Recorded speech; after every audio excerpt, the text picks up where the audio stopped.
Eu vi um vídeo, uma chamada para um vídeo seu em que você falava sobre o aborto. Acho esse assunto maravilhoso. Tema leve pra gente debater eu aqui, acho, né? eu acho um tema gostoso, né? Sempre traz uma vibe gostosa, uma vibe boa pro nosso programa. Pra você, pra então, mim, une com outras questões. Aí. Nossa, Então, quando fala de bebê é comigo mesmo. Mas eu sinto que é quase que um divisor de águas dessa... esse é. E um divisor de águas, e é confuso na cabeça da direita. E principalmente de uma direita liberal, que acredita nas liberdades individuais, mas carrega, né, a questão da religiosidade, que faz com que não dê liberdade suficiente para a mulher fazer as suas escolhas, porque a princípio estaria uma vida, quando começa a vida.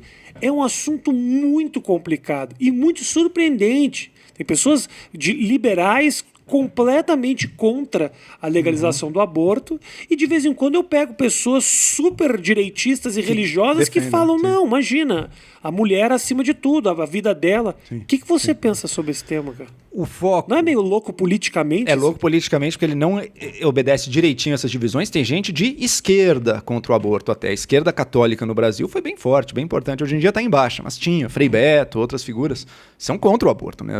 Muitas delas contra a legalização do aborto por uma coisa da religião também. Então é um tema que às vezes perpassa o espectro ideológico e depende de um ponto fundamental, que é o que vai gerar polêmica. Eu gostaria só de interromper antes de você falar. Perpassa, você mandou muito bem. Perpassa, pô. Aqui é maravilhoso. Aqui é um vocabulário. Primeira vez, Matheus pode é testemunha, primeira vez que nós usamos a palavra perpassa no Mais Que 8 Minutos.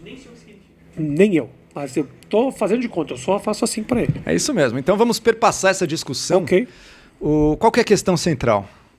Aquilo que está na barriga da mulher, o feto, chame como quiser, é um indivíduo humano? Essa é a discussão. E não tem como fugir dela, sabe? Eu vejo muita gente que tenta fugir dela às vezes, sem entender. Em geral, quem quer legalizar o aborto, né, fala, não, vamos tratar do problema de saúde pública. Ok, existe. Mas se você não responder ao argumento que, peraí, aquele feto ali dentro já é um ser humano, não há questão de saúde pública que vá fazer com que você legalize o assassinato, concorda? Então, a discussão chega nesse ponto central. Quem pode responder essa pergunta? A gente tem que argumentar racionalmente e dar nossos melhores motivos para dizer que sim ou que não. E o Estado, na prática, vai responder. Toda decisão de uma sociedade é feita na prática pelo Estado, que vai dizer, em última análise, o que pode e o que não pode fazer. O que a gente vai considerar humano e o que a gente não vai considerar humano. Eu acredito que não é equivalente a um ser humano. E eu acredito até que mesmo quem diz que é, no fundo, dá para mostrar que a pessoa não pensa como radicalmente equivalente, não. Ela não estaria disposta a deixar um bebê morrer para salvar 1000 embriões que fossem, por exemplo. Então, acho que isso mostra que a pessoa não vê ali uma vida humana de fato, né? Exatamente. Não vê. Eu concordo. Então, realmente, se você levar no radical... No radical, você teria que... E você, enfim, podemos entrar numa discussão mais profunda aqui do argumento específico. Acho que tem um momento que passa a ser, inclusive, eu sou contra aborto aos 9 meses. Eu chegaria até uma solução de compromisso. Sei lá, esqueci quanto, 4 meses, esqueci 3 meses, 3 meses, eu acho que é 3 meses. Você que acabou de ter filho aí, Matheus, qual é que é o limite para o aborto? 3 meses. 3 meses. 3 meses. Significa, deixa gravado aqui que ele pensou a esse respeito, um vídeo que sua filha vai ver no futuro, sabendo que você cogitou a possibilidade de não tê-la. Um pouco triste isso, mas ok, 3 meses. E saber que na Colômbia é permitido. Colômbia é permitido então, até se ela 9... fosse colombiana, não seria. Poderia né? abortar então, até os 14 anos. E eu, pessoalmente, não acredito, inclusive, que essa definição é ser humano, não é ser humano, isso é uma definição nossa, né? Isso não é um fato da realidade também. Tem muito de construção, de cultura por trás dessa opinião. Não existe um momento em que apareceu a alminha imortal, racional dentro daquele ser. Sabe? É uma transição. E como uma solução de compromisso, eu acho que a gente bota aí 3 meses, já facilitaria, já ajudaria a imensa maioria dos casos, você permitir o aborto em qualquer circunstância dentro desses 3 meses, e depois dos 3 meses, ainda os casos especiais, má formação, risco de vida para a mãe, estupro, enfim. Outros casos especiais poderia, mas daí o aborto totalmente eletivo não, você deixa até os 3 anos, me parece uma solução de compromisso. Política é isso também, né? Mesmo na questão que envolve nossos valores mais profundos, como esse da vida humana, você tem que chegar numa solução de compromisso, porque tem divergências muito fortes aí.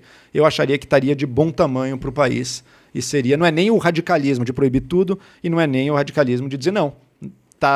A cabecinha tá para fora chorando, ainda pode, porque não...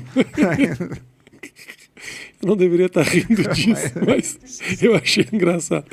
Quem foi a mulher que a gente trouxe, o Matheus, que deu aquela... Campanholo, trouxe a menina Ana Campanholo. Nós tivemos uma discussão. Essa que foi eleita em 2018, né? Não sei se seria eleita agora. Será que ela...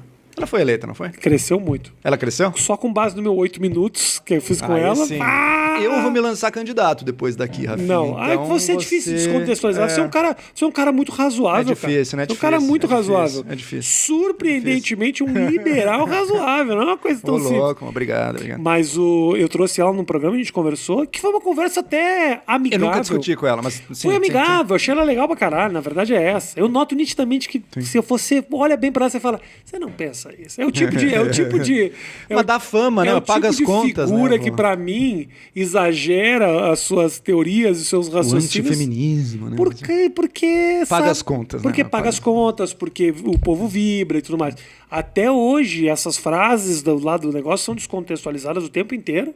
Rafinha, chupa, seu trouxa. Nossa, tomou. Entendo, tá certo, não tem problema nenhum. Eu também fazia isso muito com o CQC. Você acha que eu não descontextualizava a frase do senador? As respostas dela pra você fizeram clipes assim, dela lacrando, parecia dela te humilhando ela lacrou. ali. Né? Na verdade, se você ver a entrevista inteira... Não tem nada, é só uma conversa. Não. Ela lacrou mesmo. Ela lacrou porque ela discorda completamente de mim.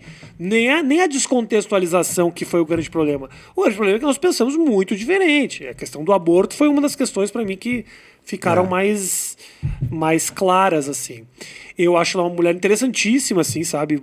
As coisas eu acho mesmo o radicalismo, eu acho interessante, mas eu olhava e eu falava, não, eu acho que não acredito a 100% nisso, não. O personagem ganhou vida própria hoje em dia, porque é muito forte, e eu vejo formadores de opinião, para qualquer formador de opinião, chega esse dilema, assim, de várias maneiras, né? Será que eu só não jogo pra torcida aqui, porque eu sei muito bem o que vai dar aplauso nesse contexto?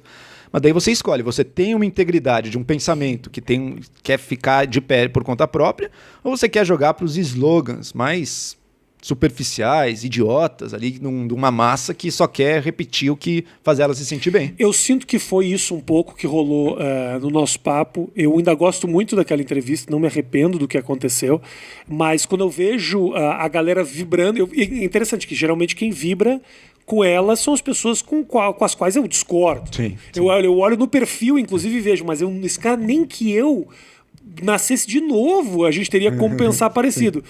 E eu acho legal quando essas coisas repercutem do jeito que repercutiu, mas é exatamente isso. O exagero, né? Ele transforma a política num futebol.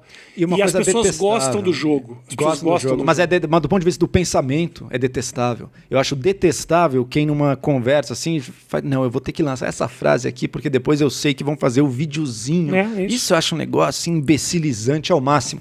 Mas é o que alimenta... É a mitada. É o que alimenta o arremedo de vida intelectual de milhões de pessoas que acham que pensar é isso, é repetir, torcer e vibrar com as idiotices que alguém um pouco mais famoso falou.